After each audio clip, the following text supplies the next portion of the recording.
If ever I had a video, would you dance in it?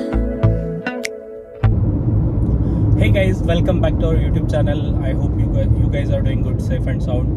तर आता मी drive करून चाललो ह्युस्टनला. ऑस्टिनपासून ह्युस्टन ऑलमोस्ट अराउंड 3 hours आहे. तर कालच्या ब्लॉगमध्ये मी सांगितलं होतं की दोन्ही आजी येत आहे,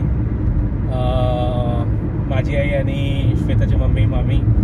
तर कालच्या ब्लॉगमध्ये मी सांगितलं होतं की ते इंडियामधनं निघाले आणि आता ते इकडे दुपारी 3:30ला ह्युस्टनला पोहोचणार आहे. तर त्यांना घ्यायसाठी मी चाललो होता. तर प्लॅनिंग असं होतं की मी 12 किंवा ऑलमोस्ट 11:15ला निघेल, म्हणजे ते जायच्या आधी मी जाऊन तिथे रेडी राहील अरायवल सेक्शनमध्ये टर्मिनलवर.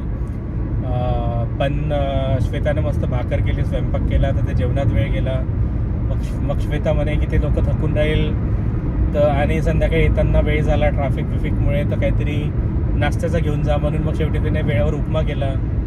आणि मेन म्हणजे नंतर की चहा घेऊन जा, मस्त अद्रकवाला तिने चहा करून दिला की कमीत कमी 3 तास परत येतपर्यंत कमीत कमी ते चहा तरी पिऊन आरामात थोडं बसून रिलॅक्स करेल.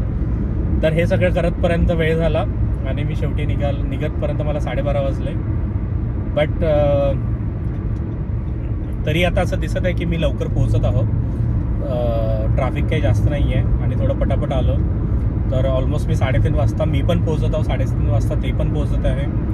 तर त्याच्यानंतर 3:30ला त्यांची फ्लाईट लँड होईल. मग लँड झाल्यानंतर गेटपर्यंत येतपर्यंत, इमिग्रेशन होतपर्यंत, बॅग्स उचलून कस्टम होतपर्यंत वेळ लागेल. तर आय थिंक म्हणजे ते यायच्या आधी मी जाऊन तयार राहील असं वाटते मला आता. तर आता मी ऑलमोस्ट 12:30ला निघालो. आता 2:30 वाजले आहे, आणखी 1 तास राहिला. आणि रस्ता कसा गेला माहीत पडला नाही, कारण की माझ्या फ्रेंडची वाईफ पण आली ती नागपूरवरनं. तर हे सोबतच आले, आई आणि नेहा माझ्या फ्रेंडची वाईफ. तर ते दोहापर्यंत सोबत आले आणि दोहापासून तिची सियाटेलला फ्लाईट होती. तर तो पण तिला पोर्टलँडवरून सियाटेलला घ्यायला चालला. तर त्याचा पण 3 hours ड्राईव्ह आहे आणि माझं पण इकडून Austin to Houston 3 hours drive आहे. तर तो पण गाडी चालवत ड्राईव्ह करत चालला होता सियाटेलला त्याच्या वाईफला आणण्यासाठी, आणि मी पण इकडे यांना पिक करायसाठी चाललो. तर 2 तास बोलण्यात कसे गेले माहीतच नाही पडलं. 12:30ला निघालो, आता 2:30 वाजले, ऑलमोस्ट पोहोचून पण गेलो. आता 1 तास राहिला असेल आणि फोनवर बोलण्यात वेळ चालला गेला. आता हार्डली 1 तासात मी पोहोचून जाईल आणि मग बघू. मग होपफुली त्यांचा आता प्रवास तर आतापर्यंत ओके झाला. दोहाला पोहोचल्यानंतर मी बोललो होतो आणि नेहा होती फ्रेंडची वाईफ दोहापर्यंत. तर एकदम कन्व्हिनियंट झालं सगळं. तिने त्यांना या ह्युस्टनच्या फ्लाईटच्या गेटपर्यंत वगैरे बसून दिलं. तर खूप हेल्प झाली. आणि आता बघू, इकडे लँड झाल्यावर कॉल करेल. पण आता इकडे थोडं मेजर इमिग्रेशन आणि कस्टम होतपर्यंत हे आहे. पण तरी मी सगळे डॉक्युमेंटेशन्स, लेटर वगैरे सगळं दिलं आहे. तर होपफुली सगळं स्मूथ होऊन जाईल. But let see. आणि दाखवतो मग तुम्हाला आमचे पाहुणे आल्यानंतर. आईचा तर आता म्हणजे 3rd टाईम आहे. आईने 2 वेळा US ला आली आहे. तर आईला बऱ्यापैकी सगळं माहीत आहे. पण मेन म्हणजे मामीचा, श्वेताच्या मम्मीचा फर्स्ट टाईम US ला येतं. तर त्यांच्यासाठी तर सगळं नवीनच असेल. त्यांचा फर्स्ट फ्लाईटचा प्रवास आहे आणि ते पण डायरेक्ट US. तर एकदम भारी. तर त्यांचा पण आपण एक्सपिरियन्स विचारू, कसा होता, काय होता. तर बघू आता 1-1.5 तासात पाहुणे भेटेल आपले आणि मग दाखवतो ते आल्यानंतर त्यांची एंट्री, वेलकम. आणि परत 3 तास ड्राईव्ह करून घरीपर्यंत जायचं आहे. पण ऑस्टिनला पण बोलता वेळ निघून जाईल तेवढा. तर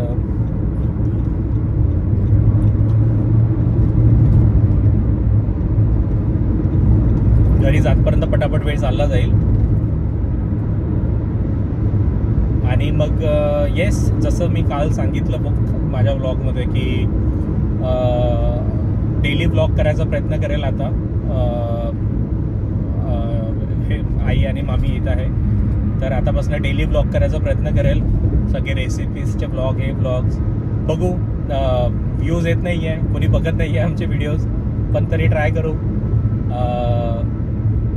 काही होते का लेट सी. आणि चलो दाखवतो तुम्हाला ऑन द वे. आता ऑलमोस्ट ह्युस्टनला पोहोचलो आहे मी. मे बी या अनदर 45-50 मिनिट्समध्ये मी पोहोचून जाईल एअरपोर्टवर. मग पार्किंगमध्ये गाडी लावून पटकन मग गेटकडे यांच्या अरायवल टर्मिनलच्या इकडे जावं लागेल. तर आय थिंक होऊन जाईल ते यायच्या आधी मी बरोबर वेळेवर पोहोचून जाईल. येस, चलो बाय बाय, भेटू, दाखवतो ऑन द वे मग पुढे.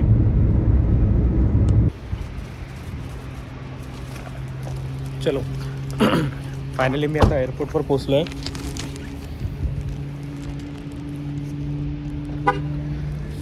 आणि पार्किंग तर बघा, पार्किंग एकदम टॉप लेवलवर मिळाली, लेवल 7. आता यांची फ्लाईट लँड झाली आहे 3:30ला आणि मी पण ऑलमोस्ट 3:35 झाले आता मी पोहोचलो. तर त्यांना इमिग्रेशन आणि कस्टम पर्यंत वेळच लागणार आहे. एक मिनटं एकदा गाडीची लॉक केली का चेक करतो.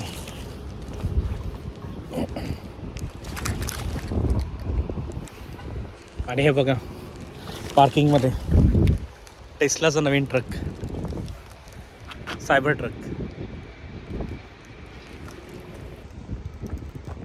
हे टेस्ला करत नाही, ऑलरेडी वेळ झाला आहे. पण लकीली फायनली वेळेवर पोहोचलो.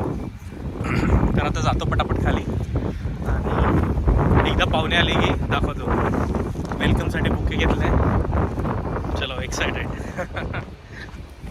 मज्जा बालू, मज्जा आहे का मज्जा बालू.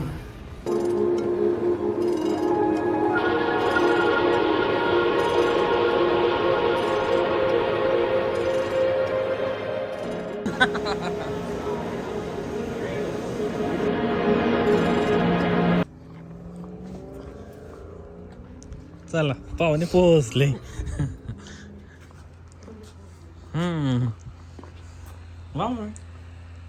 वा इथे तुमची पोरगी. हे बटन हे हे हां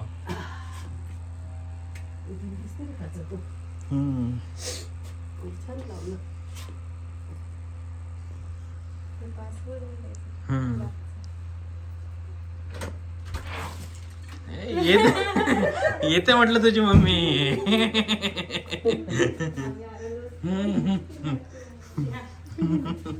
येते म्हटलं तुझी मम्मी.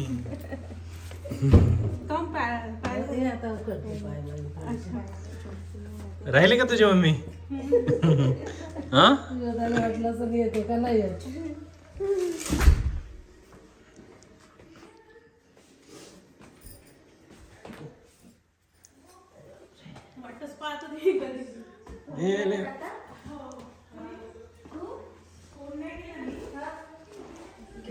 आली का तुझी मम्मी. हा आली का मम्मी.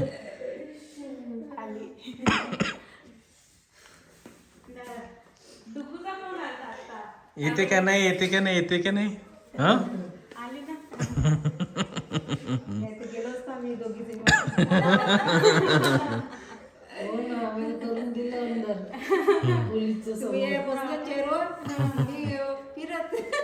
द्या अद्रकचा चहा होऊ दे.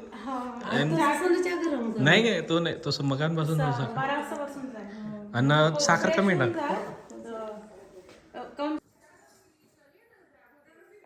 वाटतं 36 तास प्रवास करून आल्यावर मेथीचं बेसन भाकर खाण्यात त्याच्याशिवाय त्याच्यासारखी मजा नाही.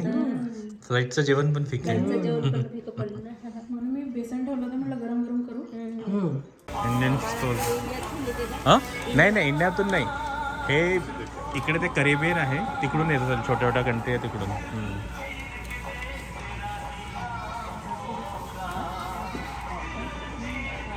फक्त गरम करून खावं लागतं. त्या पूर्ण पोळ्या आम्ही जेव्हा मास्टर्समध्ये होतो त्याच पोळ्या खात होतो शेकून. 1-1.5 महिनाच म्हणजे किती दिवस चालते त्या गरम ताव्यावर शेकायचं आणि खायचं. आई आता सांग कितीचा झाला असेल किराणा. तुला माहिती नेहमी 7,000चा झाला. मामी तुम्ही कसा काय कसं काय काय सांगू काय आता मी ते डॉलर मोजले असते म्हणजे मला लक्षात आलं असतं म्हणून ते प्रत्येक याच्यावर डॉलर कितीचा झाला 10,000चा 12,000चा सात सांगितलं हा सात